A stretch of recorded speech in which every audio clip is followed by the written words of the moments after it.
Pemerintah Kota Lok Semawe Aceh menggelar panen perdana bawang merah sebanyak 1,2 ton di Desa Paloh Lada, Kecamatan Muara 1 pada 15 September. Agenda tersebut merupakan salah satu upaya menjaga ketahanan pangan dari budidaya bawang merah dan beberapa tanaman jenis lain yang ditanam pada lahan tidur seluas 3 hektar.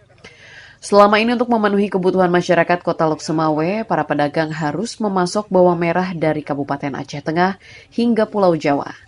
Melalui program percontohan tersebut, pemerintah setempat berharap masyarakat semakin banyak yang mencoba untuk membuka lahan serta memulai pertanian, hingga mampu memenuhi permintaan pasar lokal, mengingat saat ini harga bawang merah di Kota Lok Semawe cukup tinggi, mencapai Rp40.000 per kilogram. Program itu, seperti dikatakan penjabat Wali Kota Lok Semawe Imran, mendapat beberapa dukungan dari BUMN, BUMD, dan Universitas Malikus Saleh. Dia meminta setiap desa memaksimalkan potensi pertanian maupun peternakan yang ada sehingga perputaran ekonomi bisa meningkat.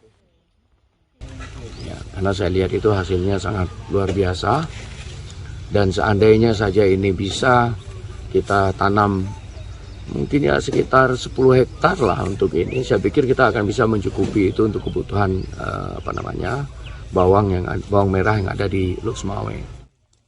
Pemerintah Kota Lok Semawe saat ini melakukan pemetaan lahan tidur yang dapat diubah menjadi lahan produktif. Sesuai dengan kondisi daerah, terlebih setiap kecamatan akan memiliki ciri khas berbeda hasil buminya, yang tentu saja akan mempermudah pemerintah untuk melakukan pembinaan maupun pembiayaan secara simultan.